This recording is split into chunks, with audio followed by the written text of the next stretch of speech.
People who are going to be really successful in the future are willing to make sacrifices in the present in order to guarantee that future. And by sacrifices, we mean they're willing to put in the long hours. They're willing to get up earlier. They're willing to work harder. They're willing to stay later. They're willing to invest and save their money, even though they don't have a lot, knowing that with compound interest, it will grow and grow over time. They're willing to spend an enormous amount of time investing in their children, knowing that this investment in their children in time and love and affection and support will pay off for decades and generations, even into the lives of their children and grandchildren. So sacrifice is the critical word, and sacrifice means that you have the ability to discipline yourself. You have the ability to delay gratification in the short term so that you can enjoy far greater rewards in the long term. We say that self-discipline is self-control. It's self-mastery. Now, the payoff for practicing self-discipline is immediate. People think, well, geez, I'll get these rewards way down in the future. No. There's an immediate reward. There's a wonderful line in spiritual development that said, you are not punished for your sins, but by them. In other words, there are things that you do that are harmful to you that cause immediate detriment. But you're also rewarded for the good things that you do, and you're rewarded immediately. So what we know is when you practice self-discipline, you actually like and respect yourself more. And you know, and I know, that how you feel about yourself on a minute-to-minute basis. Do you feel that you're a good person? Do you feel that you're a likable person, a successful person? The more you like yourself and respect yourself and value yourself on a minute-to-minute basis, the better is your attitude, the better is your reaction to other people. You just feel happy inside. And wonderfully enough, when you practice self-discipline, when you exert yourself to do what you know you should do, even though there's endless temptations to do something fun and easy, when you discipline yourself to do it, your self-esteem goes up. You actually like yourself more. Your self-image improves. You actually see yourself as a better person. And of course, as you know, your self-image determines your performance. The person you see in your mind will be the person that you will be on the outside. And the wonderful thing is when you practice self-discipline, especially in exercise, for example, but even in hard work, your brain releases endorphins. And endorphins are called nature's happy drug. And it actually makes you happy to practice self-discipline, to take control of yourself and make yourself do the right thing and complete it. You feel good about yourself in the moment. And of course, the effect that it has on your future can be tremendous. Now, fortunately, self-discipline is a habit that you can learn with practice and repetition. If you do something over and over again, you eventually develop a habit. The difference between successful people and unsuccessful people is successful people have success habits.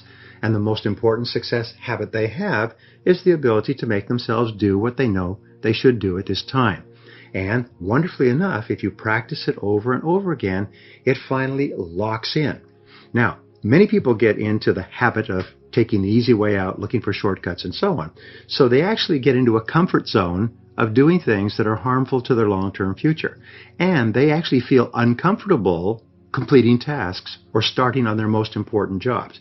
However, when you get into a new comfort zone, it will be easier for you to practice the habit of self-discipline than it would be in the past for you to take the shortcut. Goethe, the German philosopher, once said that everything is hard before it's easy. Everything is hard before it's easy. So developing the habit of self-discipline is hard. And be patient with yourself because you slip back all the time. All your life, you'll be slipping back. All your life, you have to fight this battle. You never get it to the point where it's locked in forever. Every morning you get up and that alarm goes off and you say, do I sleep a little longer or do I get up? Every time you look at a list of things to do, you say, do I start with the most important thing? As they say, do the worst first. Or do I do something that's fun and talk to a friend or make a phone call? You've got to fight this battle every single day. But every time you fight and win, you feel better about yourself.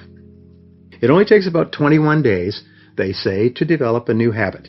So you can lock in the foundation of the habit simply by practicing self-discipline every single day without exception for 21 days. Now, some years ago, a businessman named Herbert Gray did a long-time study, it was kind of his project, to find out what he called the common denominator of success. What would be the common denominator of success? And he spent 11 years studying the literature, interviewing people, reflecting on it, And he finally wrote a little pamphlet. And the pamphlet has been handed around for years and years, and you don't need to get it because I'll tell you what's in it. He said the common denominator of success was quite simple. He said successful people, he found, make a habit of doing what unsuccessful people don't like to do. And of course, the logical question is, well, what is it that unsuccessful people don't like to do? Well, it turned out to be the same thing that successful people don't like to do either, but they do it anyway because they recognize that that's the price of success. A simple thing like exercising, going for a run or a walk at the end of the day. Well, do people like to do this? Do we look forward to exertion and perspiration and sweating and straining and everything else? No, we don't look forward to it, but we do it because we recognize that this is the price of looking and feeling fit, trim, living a long life, taking good care of our bodies, and so on. So remember, the same things that unsuccessful people don't like to do are things you don't like to do either. Many years ago, I met Rich DeVos personally. You know, Rich DeVos is the founder of Amway, started off selling soap from door to door, and now he's worth about $5.3 billion according to Forbes. And he was asked a question. He said, well, how do you get over the fact that it's hard to prospect, it's hard to recruit, it's hard to build a business, it's hard to come home after work and work on building your business? He said, you just have to understand this. There's lots of things in life that you don't like to do. And you'll never like to do them. There's lots of hard things that contain stress, and they contain rejection and potential failure and hard work and so on. He said, but you do them because you want to do the other things. And it is only by doing the things that you don't want to do that you can finally create the opportunity to do all the things that you want to do for yourself and your family. And again, it comes back to our favorite word, sacrifice. Being willing to pay the price in the present to enjoy the great rewards in the future. Now, there are 9 disciplines that you can develop that we'll talk about today. There are 9 disciplines that you can develop that will improve every area of your life. And here's a rule. Every exercise of discipline in any area strengthens disciplines in every other area. Just as if you work out with your full body, that strengthens all your muscles, your heart, your lungs, and so on.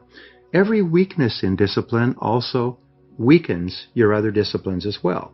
So every time you exert yourself to discipline yourself, to make yourself do something, to control and master your natural tendency to seek the line of least resistance, every time you master that tendency, you feel stronger and better, and you strengthen your ability to discipline yourself in other areas as well. So the first discipline of all is the discipline of clear thinking versus fuzzy thinking. You know, sometimes you've heard me ask, what is the highest paid work in America? What's the most important work in any job or any company? And the answer is thinking. And you know the old saying that some people think they think, and the great majority would rather die than think. But the discipline of clear thinking is the most important because the way you think, the quality of your thinking determines the quality of your decisions and choices. Your decisions and choices determine the actions you take. The actions you take determine your results. Your results determine the quality of your life. And it all starts with your thinking clearly. Thomas Edison once said that thinking is the hardest discipline of all. It requires real effort to think because, especially today, we are so surrounded with distractions. I'm always amazed when I go down the street or fly or drive as people seem totally immersed in listening to things. They've got devices in their ears and stuff on their cell phone, and they're listening to music in their car, and they're watching television. They simply cannot stop bombarding their mind with sensory input. And of course, when you're doing that, it is impossible for you to think well. To think well requires that you practice a couple of techniques. Now, first of all, as Peter Drucker said, you need to take time to think. You need to create long, unbroken chunks of time. The rule is that fast decisions are usually wrong decisions. Especially fast decisions involving people or money are usually wrong decisions. So if you're going to make a decision that has long-term consequences, then you have to give it a lot of thought. You have to sort of look at it like a beautiful piece of porcelain. You look at it from every single side and think about it carefully. And the more carefully you think about a decision, the better the quality of that decision will be when you finally make it. How many times have you said, if I just thought about that a little bit more, I wouldn't have done it? Or if I just thought a bit better, or I just taken time to think? Well, superior people, through experience and through painful experience, learn to take their time in making important decisions. So one of the very best ways that you can develop the discipline of clear thinking is to sit in solitude for 30 to 60 minutes when you have a major problem or a major issue in your life. Solitude has been discovered and rediscovered throughout all the history of man as the most powerful of all thinking tools. You see, if you can imagine a bucket of water with silt in it and it's all churned up and you can't see anything, but if you leave the bucket of water to sit for a while, all the silt will drop to the bottom and the water will become perfectly clear. This is what happens for you in solitude. If you sit calmly by yourself with no noise, no distractions, nothing to read, just sit quietly, which takes tremendous discipline the first few times you do it, at about 25 or 26 minutes your mind goes clear. And any problem that you've been working on, the solution just pops into your mind. Any issue that you've been dealing with, the answer just comes to you.